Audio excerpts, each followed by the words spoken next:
হাবিব সাল্লাল্লাহু আলাইহি ওয়াসাল্লামের কাছে কোরআনের আয়াত যাই নাজিল হতো উনি যে লোকদের কাছে প্রচার করে দিতেন। এখন নাজিল হয়েছে এখনই যে প্রচার শুরু, রাতে নাজিল হয়েছে রাতেই প্রচার শুরু, দিনে নাজিল হয়েছে দিনেই প্রচার শুরু, যখন নাজিল তখন প্রচার।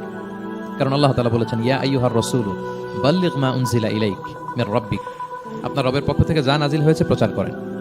তো এই যে মাঝখান দিয়ে কয়েক মাস যার কোনো প্রচার টচার করে না, মুশরিকরা টিটকারি মারতে শুরু করলো, বলে কি মুহাম্মদ, তোমার আল্লাহ তোমার ভুলে গেছে বোধহয়, তোমার আল্লাহ বোধহয় তোমাকে আর পছন্দ করে না।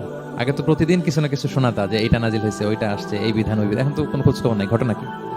আল্লাহর হাবিব সাল্লাল্লাহু আলাইহি ওয়াসাল্লামের চাচি উম্মে জামিল, আবুল হাবির স্ত্রী, সে আরো খারাপ কথা বললো। সে বলল, ইন্না শাইতানাকা কদ তারাকাক, তোমার কাছে যে একটা শয়তান আসতো এখন বোধহয় আর আসে না মুহাম্মদ।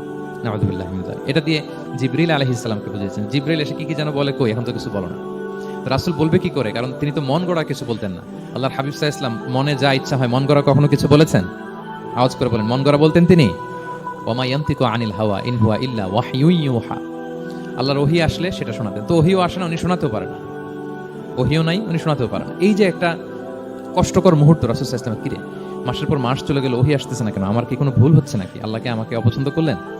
রাসূল সাল্লাল্লাহু আলাইহি ওয়াসাল্লাম যখন এরকম দুশ্চিন্তিত, পেরেশান, এনজাইটিতে পড়ে গেলেন, ভারাক্রান্ত, ঠিক তখন রাসূল সাল্লাল্লাহু আলাইহি ওয়াসাল্লামকে সান্ত্বনা দেওয়ার জন্য এই সূরাটা আল্লাহ নাজিল করেছেন।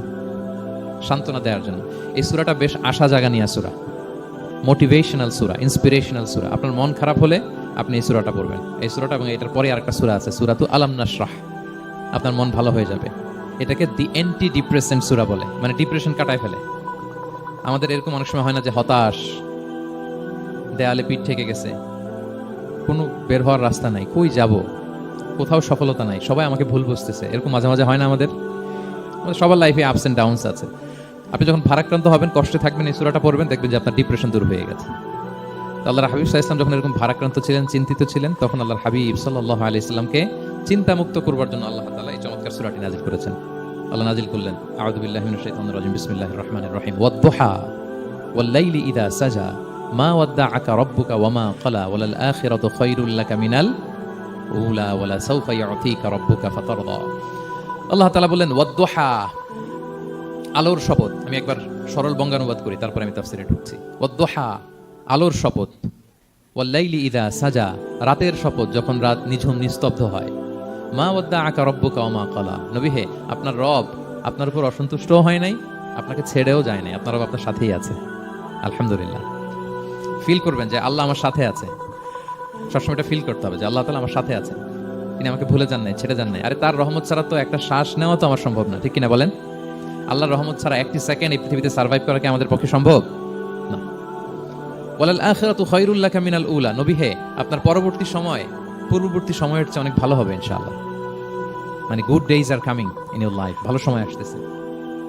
ওয়ালা সাওফা ইউতিকা রাব্বুকা ফাতারদা, আর আপনার রব আপনাকে এত দিবেন আপনি খুশি হয়ে যাবেন। আপনার রব আপনাকে এত দিবেন আপনি নিয়ে কুলাতে পারবেন না। আলাম ইয়াজিদিকা ইয়াতীমান ফাআওয়া, নবী আপনি কি ইয়াতীম ছিলেন না? তিনি কি আপনাকে আশ্রয় দেননি?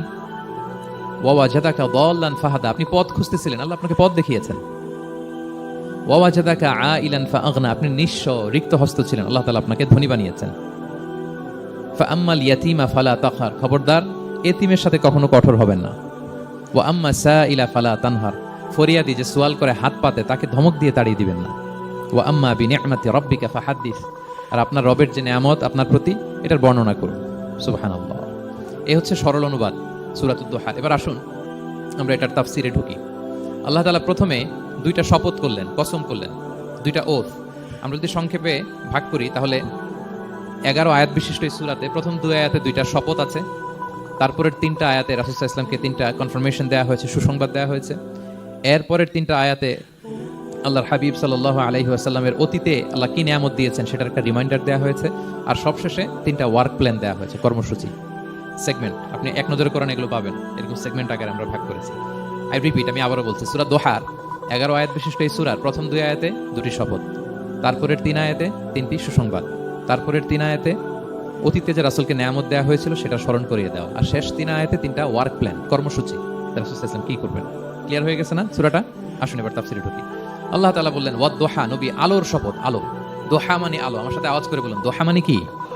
আলো, সকালের আলো, প্রভাতের সূর্য কিরণ। দিনের প্রথম অংশে একটা সানশাইন থাকে না, খুব চমৎকার লাগে 9টা 10টার দিকে, হ্যাঁ সানশাইন। এই সকালের সানশাইনটাকে আরবিতে বলে দোহা। এই জন্য এই সময় আল্লাহর হাবিব সাল্লাল্লাহু আলাইহি ওয়াসাল্লাম নামাজ পড়তেন, এটাকে বলে সলাতুদ দোহা, মানে দোহার নামাজ। এটাকে বলে সলাতুদ দোহা, দোহার নামাজ। তো দেখেন রাসূল সাল্লাল্লাহু আলাইহি ওয়াসাল্লামের মন ভালো করবার জন্য প্রথমে আল্লাহর ওয়ার্ডিংটা দেখেন, আল্লাহ তাআলা কেমন চমৎকার শব্দ চয়েস করেন। প্রথমে আল্লাহ বললেন আলো। আলো বললে তো মনটা ভালো হয়ে যায়, কি বলেন? এই আলো মানে আশার আলো, সম্ভাবনার আলো, প্রশান্তির আলো। ওয়াদ-দোহা, আলোর শপথ। মানে নবী আপনি হতাশ হবেন না, হাল ছাড়বেন না, ভরসা রাখুন। আপনি ঘর থেকে বের হন, দেখুন কি চমৎকার আলো। It's a beautiful day out there. জান, হোয়াট এ নাইস সানশাইন। কি চমৎকার উজ্জ্বল প্রভাতের সূর্য কিরণ। এত চমৎকার জলজলে সানশাইনিং এনভায়রনমেন্ট, আপনার মন খারাপ হয় কি করে? ওয়াদ-দোহা, দোহার শপথ, মানে প্রভাতের সূর্য কিরণের শপথ। আবার বললেন ওয়াল-লাইলি ইযা সাজা, রাতের শপথ, যখন সে রাত নিঝুম হয়, গভীর হয়, নিস্তব্ধ হয়। দুইটা শপথ, আলোর শপথ আর রাতের অন্ধকারের শপথ। আলোর শপথ বলে বেসিকলি আল্লাহ তাআলা ওহির আগমনকে বুঝিয়েছেন, আর রাতের শপথ বলে আল্লাহ তাআলা বেসিকলি ওহির অনুপস্থিতিকে বুঝিয়েছেন। মানে রাত দিন দুইটাই যেমনি লাগে, আল্লাহ তাআলা বোঝাতে চাইলেন নবী আপনি টেনশন করবেন না, আমি উইথ ইউ, আমি আপনার সাথে আছি। ওহি আসা না আসা দুইটাই গুরুত্বপূর্ণ। রেগুলার যদি ওহি আসে, এটা রিসিভ করতে আপনার কষ্ট হয়ে যাবে। আল্লাহর পক্ষ থেকে আসমানি কিতাবের যে ওহি, এটা সাধারণ কোনো কথা না। ইন্না সানুলকি আলাইকা কওলান সাকিলা, এটা খুব ভারী, হেভি ওয়েট। এটা পাহাড়ে নাজিল করলে, লাউ আনজালনা হাদাল কুরআনা আলা জাবাল লারাআইতাহু খাশিআন মুতাসাদ্দিআন মিন খাশিয়াতিল্লাহ, এটা মাউন্ট এভারেস্টের উপর নাজিল করলে পাহাড় ভেঙে খান হয়ে যেত। শীতের রাতে কোরআন নাজিল হলে রাসূল সাল্লাল্লাহু আলাইহি ওয়াসাল্লাম ঘেমে একাকার হয়ে যেতেন, কপাল বেয়ে টপ টপ করে ঘাম পড়তে, ওহি রিসিভ করতে যেয়ে। তিনি উটের উপরে করে মরুভূমিতে চড়ছেন, ওহি নাজিল হলে উটের বুক মাটিতে মিশে যেত। এক সাহাবার মাথায় পায়ের মধ্যে মাথা রেখে রাসূল সাল্লাল্লাহু আলাইহি ওয়াসাল্লাম শুয়েছিলেন, তখন ওহি নাজিল হলো। সাহাবা বলছেন ওহির ভারে মনে হচ্ছে যে আমার পায়ের হাড্ডিটাই ফেটে যাবে। তার মানে এটা খুব ভারী বাণী, খুবই ভারী, এটা সাধারণ কোনো কালাম না। এই যে রাসূল সাল্লাল্লাহু আলাইহি ওয়াসাল্লামের কাছে যে ওহি নাজিল হচ্ছিল, এটা যদি রেগুলার নাজিল হয়, এটা রিসিভ করা রাসূল সাল্লাল্লাহু আলাইহি ওয়াসাল্লামের জন্য সহজ হবে না, কঠিন হয়ে যাবে। রেগুলার ওহি নাজিল হলে এটার যে পাওয়ার, প্রেশার, রাসূল সাল্লাল্লাহু আলাইহি ওয়াসাল্লামের স্নায়ু এটা বরদাস্ত করতে পারবে না। তো আল্লাহ বোঝাতে চাইলেন নবী, আমি কাফিররা যে বলে আপনাকে আমি ভুলে গেছি, কখনো না, নেভার এভার। বরং আপনার যাতে একটু রেস্ট হয়, আরাম হয়, আপনাকে একটু কমফোর্ট দেওয়ার জন্য আমি সাময়িকভাবে ইচ্ছে করে ওহিটা বন্ধ রেখেছি। সুবহানাল্লাহ পড়বেন না?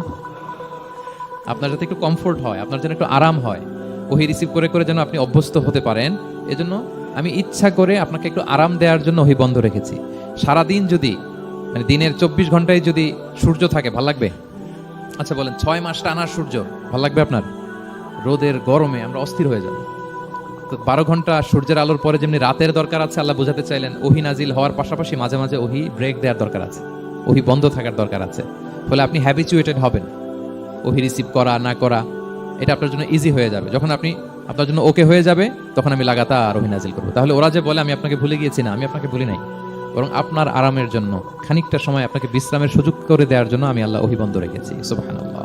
তার মানে আল্লাহ তাআলা নবীকে ভুলেন নাই, বা নবী সাল্লাল্লাহু আলাইহি ওয়াসাল্লামের উপর অসন্তুষ্ট হন নাই। ইচ্ছে করে আল্লাহ তাআলা কিছুদিন ওহি বন্ধ রেখেছেন। প্রতিদিন সূর্য থাকলে যেমনি ভাল লাগে না, মানে 24 ঘন্টা, এজন্য 12 ঘন্টা সূর্য দিয়ে আল্লাহ 12 ঘন্টা রাত দিয়েছেন, আমাদের আরামের, বিশ্রামের, ঘুমের আয়োজন করেছেন। ঠিক তেমনি রেগুলার ওহি রিসিভ করলে রাসূল সাল্লাল্লাহু আলাইহি ওয়াসাল্লামের জন্য কষ্ট হয়ে যাবে। এজন্য ইচ্ছে করে আল্লাহ গ্যাপ দিয়েছেন। আল্লাহর হাবিব সাল্লাল্লাহু আলাইহি ওয়াসাল্লামের উপর আল্লাহ অসন্তুষ্ট হননি। এটাই আল্লাহ তাআলা বললেন যে ওয়াদ-দুহা ওয়াল-লাইলি ইযা সাজা, প্রভাতের সূর্য কিরণের শপথ, রাতের নিঝুম নিস্তব্ধ পরিবেশের শপথ। মা ওয়াদ্দাআকা রাব্বুকা ওয়া মা ক্বালা, আপনার রব আপনারে ভুলেও যায় নাই, আপনারে ছেড়েও যায় নাই, আপনার উপর নাখোশ হয় নাই। সুবহানাল্লাহ। আপনার রব আপনার সাথেই আছে, এটা সবসময় ফিল করবেন যে আমার রব আমার সাথে আছে। এটা ফিল করলে আপনার মধ্যে যে সাহস আসবে, আপনি কল্পনাই করতে পারবেন না যে এত এনার্জি আপনার ভিতরে আসলো কি করে।